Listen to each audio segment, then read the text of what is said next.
नमस्कार दोस्तों, धर्म रहस्य चैनल में आप सभी का स्वागत है। आज हम मठ मंदिरों की कहानी में एक गुप्त कथा लेने जा रहे हैं। आइए इसका रहस्य जानते हैं। रक्तपातिनी शक्ति पीठ का श्राप, भाग एक। जंगल के ऊपर पूर्णिमा टंगी थी, एक ठंडी निष्ठुर आंख की तरह जो सब देखती है और कुछ नहीं कहती। हवा में बेलों का कसैला गंध, गीली मिट्टी की भीनी नमी और कहीं दूर से आती शंख की ध्वनि। पर यह कोई शुभ वेला नहीं थी। इस रात को यहाँ के लोग रक्त रात्रि कहते आए हैं, जब धरती के भीतर सोया हुआ ज्वार अपनी भाषा में फुसफुसाता है और मंदिर की सीलन भरी दरारों से लाल रोशनी रिसती है।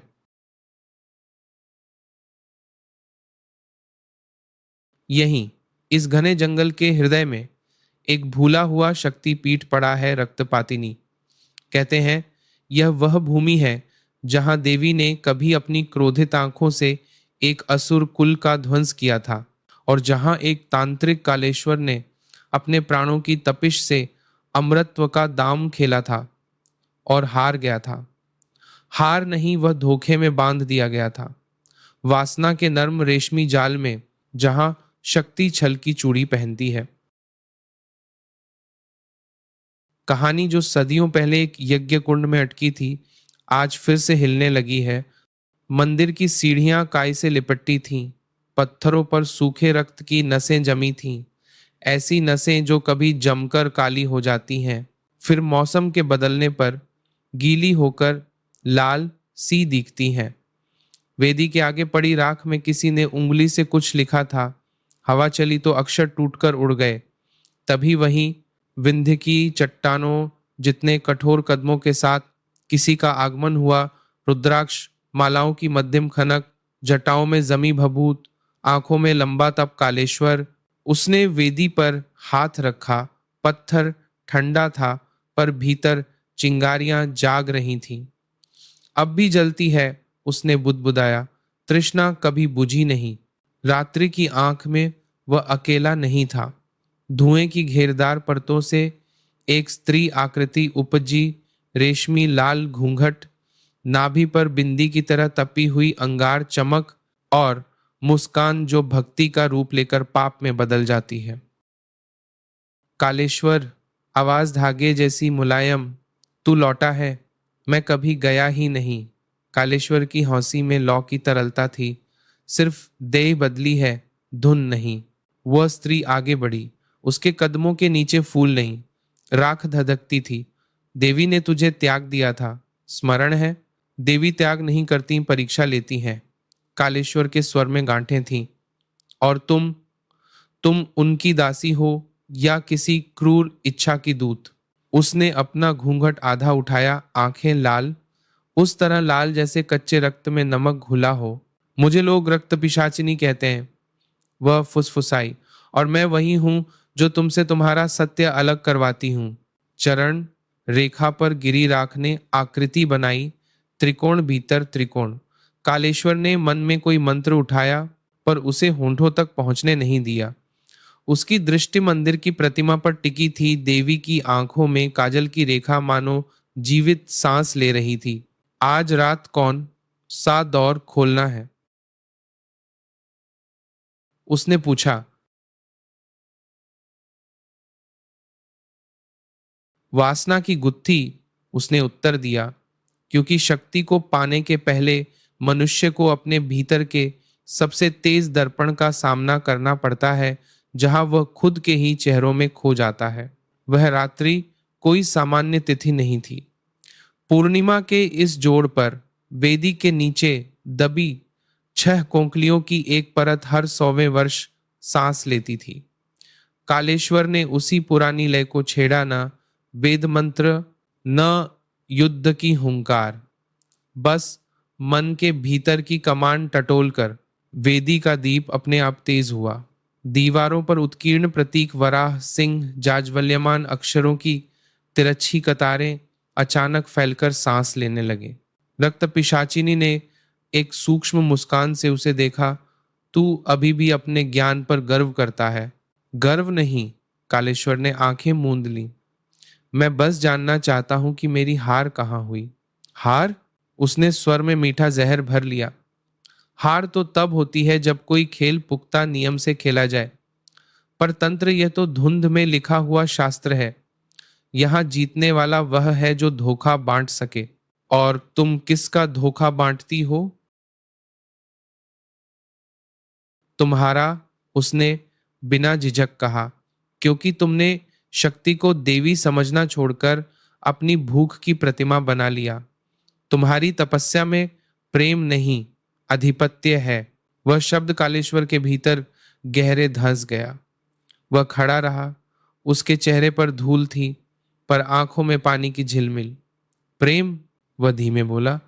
मैंने प्रेम को सबसे पहले जलाया था वेदी में, जब समझा कि मोह ही बंधन है, और फिर मोह की ही साधना करने लगे।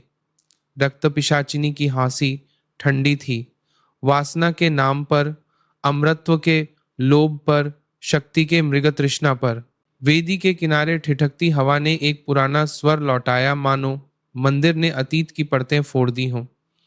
पत्थर के पटल पर प्रकट हुए दृश्य, एक नौजवान कालेश्वर, उम्र में आग, आंखों में आकाश। एक स्त्री, वही लाल परिधान, पर तब उसकी आंखों में क्रोध कम, कोमलता अधिक। तू उसे जानता था, रक्त पिशाचिनी की फुसफुसाहट, और तूने उसी को वेदी पर चढ़ाया था। कालेश्वर। कालेश्वर का बदन जैसे एक पल में सूख गया।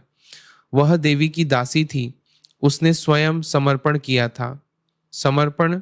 वह और पास आई उसकी सांस में धूप की नहीं, कंप कंपाती लौ की गंध थी। या तुमने उसकी आंखों में अपने मंत्र लिख दिए थे? बस। कालेश्वर ने एक तेज सांस खींची। आज मैं अतीत की रस्सियां नहीं सुलझाऊंगा। आज जो हण था, चुकाऊंगा। वेदी पर लगे दीप के चारों ओर कालिक का वृत्त बनने लगा। रक्त पिशाचिनी ने उंगली से उस वृत्त में एक बिंदु रखा। हण चुकाने के लिए पहले उसे स्वीकारना पड़ता है, उसने कहा। और स्वीकार की पहली कीमत अपना चेहरा देखना। मंदिर के पिछवाड़े एक टूटे कक्ष में दीवार पर लगा एक प्राचीन दर्पण था। न कांच का, न धातु का। किसी काले पत्थर पर महीन पॉलिश की गई थी कि भीतर की परछाई आकर फांस जाती है। इस दर्पण को गांव में अघोर दर्श कहते थे। जो इसमें देखे, देखता अपने भीतर के अनुष्ठान जो उसने कभी किए हों या जो करने की इच्छा हो। कालेश्वर उस दर्पण के सामने जा खड़ा हुआ। उसके कदमों की आहट पर हवा थिर गई। दर्पण में पहले जंगल की रेखाएं दिखीं, फिर मंदिर, और उसके सामने एक किशोर झटा रहित, कपोलों पर मासूम छाया, आंखों में देवी का गर्म विश्वास। वह कालेश्वर का पुराना रूप था। दर्पण के भीतर वह घुटनों के बल बैठा और प्रतिमा की ओर देखा। माँ, मुझे शक्ति दो। चित्र बदल गया। एक कक्ष, दीपक, और वही लाल परिधान वाली स्त्री, पर उसकी आंखें इस बार देवत्व से भरी थीं। मैं तेरी परीक्षा हूं, कालेश्वर, दर्पण में स्त्री बोली। तू मुझे देखकर क्या देखता है, देवी या देह? तब का कालेश्वर ठिठका। आज का कालेश्वर घूरता रहा। सांसें भारी थीं। दर्पण में अतीत का उत्तर दिखा। किशोर ने आंखें नीची की। देवी। दर्पण की सतह पर लाल लकीर खिंची, मानो किसी अदृश्य नाखून ने खुरच दिया हो। अब एक नया दृश्य, यज्ञ, वेदी, चंद्रमा जैसे घाव, और स्त्री का धुआं सा रूप, पर इस बार उसका चेहरा भय और लज्जा से कांपता। तूने मेरी आंखों में मंत्र की कीलें ठोंक दी। दर्पण की स्त्री रो पड़ी। ताकि मैं समर्पण कर दूं और तू विजय समझ ले। नहीं, कालेश्वर की आवाज फट गई। मैंने तेरी इच्छा पूछी थी, तूने स्वीकृति दी थी। स्वीकृति? वह हंसी कांच पर ठंडी औस की तरह, जो आंख मंत्र के अधीन हो। वह किस इच्छा की? दर्पण की चमक खतरनाक ढंग से तेज हो गई। रक्त पिशाचिनी ने पीछे से कहा, बस समझ ले, कालेश्वर, हर तांत्रिक का पहला झूठ यही होता है। वह मान लेता है कि वह दूसरों की इच्छा की भाषा जानता है। दर्पण काला हुआ। फिर एक अकेला शब्द उभरा, नण।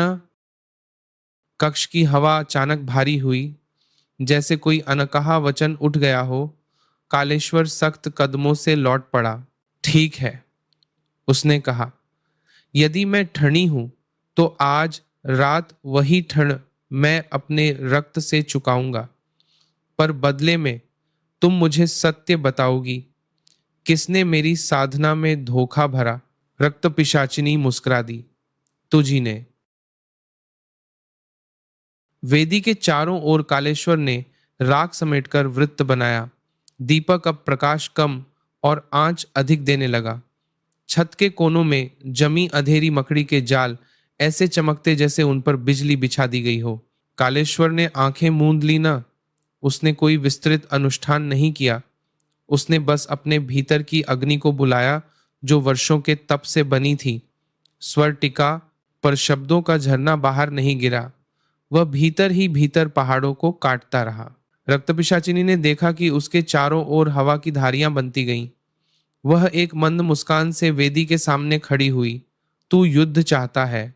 युद्ध नहीं, कालेश्वर ने शांत स्वर में कहा। निर्णय कि मेरी साधना में शक्ति है या केवल प्यास, तो प्यास को ही देव बना ले। उसने फुसफुसाया, यही इस पीठ की परंपरा रही है, रक्त से खिलने वाली शक्ति। उसके इतना कहते ही वेदी की चट्टान पर लाल नसें दौड़ पड़ी। किसी ने पिन्नी में कैद ज्वालामुखी को चुभो दिया हो। मंदिर की दरारों से महीन कराह निकली। धुएं में आकृतियां बनकर टूटी स्त्रियां, शिशु, वृद्ध, साधक, सबकी आंखें एक ही भाषा बोल रही थीं, लाल। कालेश्वर ने दृढ़ता से कहा, यह माया है। देवी का पीठ रक्त से नहीं, सत्य से जागता है। सत्य? रक्त पिशाचिनी ने अपनी आंखें संकरी की। सत्य वही जो शक्ति के आगे टिक जाए। दो ध्रुव भिड़े अपरूप ऊर्जा की तरंगें हवा में टकराईं। दीवारों के प्रतीक कांपे। छाया छत से सूखी धूल बरसी। आकाश के पार पूर्णिमा ने जैसे झुंझलाकर अपनी चमक बढ़ा दी। जंगल में कुछ दूर बैठे पशु एक साथ भाग खड़े हुए। वह टकराहट बाहर भले दो आकृतियों की लगे, असल में एक ही धमनियों की पूंछ ताज थी, कालेश्वर बनाम कालेश्वर। अचानक वेदी के पीछे की प्रतिमा की आंखों से लाल बूंदें फिसल पड़ी। पत्थर पर जमे काले सोखते वर्ण में वे चमकती हुई रहीं। कालेश्वर फुसफुसाया, मां। रक्त पिशाचिनी ने नरम स्वर में कहा, मां नहीं, दर्पण। जो गिरता है वह तेरे भीतर से ही झरता है। टकराहट थमी नहीं। मंदिर की देहरी पर एक पतली दरार उभर आई, जैसे सोई हुई सांप ने करवट ली हो। उसी क्षण जंगल में कहीं दूर एक अकेला उल्लू चिल्लाया और स्वर की लगातार धुनी में एक मानव आवाज आ मिली। अगली सुबह का सूरज पेड़ों की पत्तियों के बीच से छनकर आया, ऊपर से सुनहरा, नीचे तक धूसर। मार्ग में पड़ी सूखी पत्तियां पैरों के नीचे कांच की तरह खनकती, और उसी खनक के साथ एक नौजवान शोधकर्ता कंधे पर बैग, बाह में बांधा पुराना पांडुलिपि नक्शा, आंखों में अजीब सी जिज्ञासा मंदिर के द्वार पर आ पहुंचा। उसका नाम था आदि। वह पुरातत्व विभाग से नहीं था। वह एक निजी शोधकर्ता था जो पुराने स्थलों की कहानी ढूंढता और लिखता था।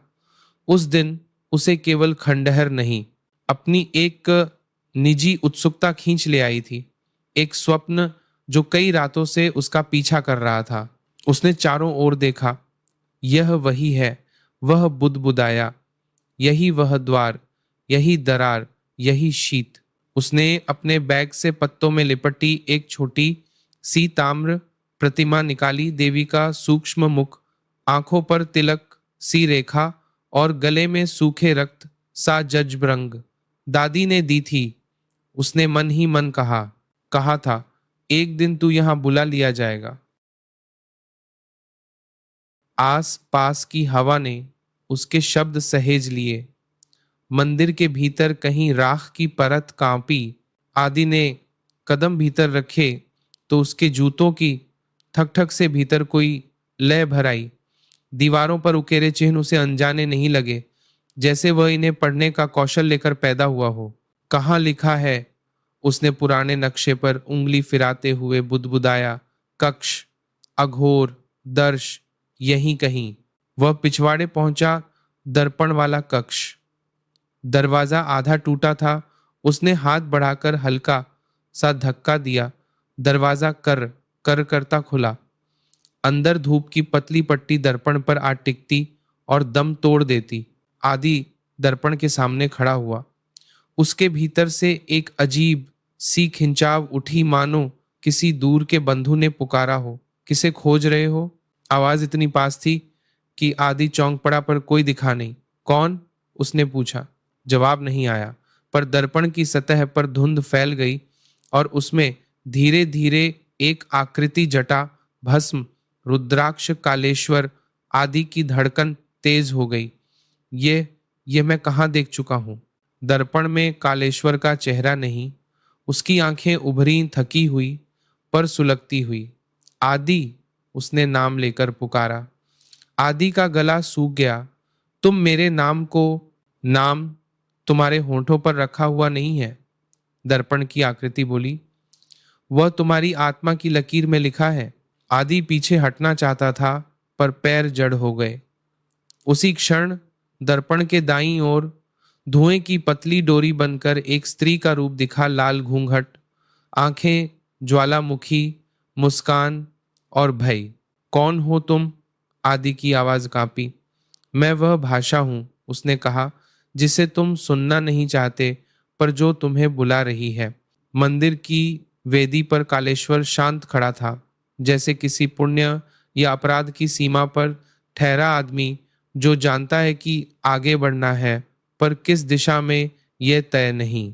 रक्तपिशाचिनी ने धीमे कहा, तुमने उसे बुलाया है?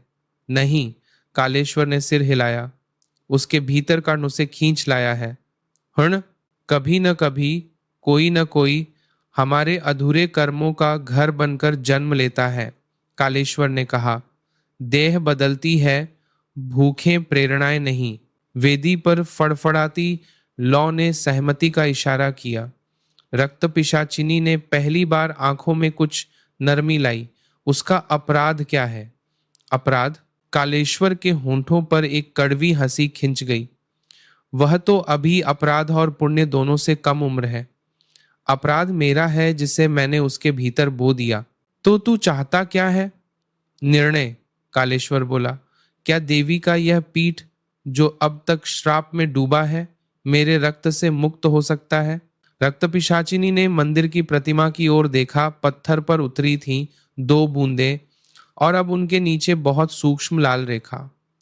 उसने एकदम चुप होकर वह रेखा देखी, फिर बोली, मुक्ति रक्त से नहीं, सत्य से, पर सत्य बहुधा रक्त मांगता है। मैं तैयार हूं, कालेश्वर ने कहा, पर यह भी जानता हूं, यदि मैं गिरा तो जो खड़ा रहेगा वही मेरे ठण को ढोएगा। वही बच्चा, वही देह, जिसका नाम आज आदि है। आगे की कहानी भाग 2 में जानेंगे। आप सभी का दिन मंगलमय हो। जय मां पराशक्ति।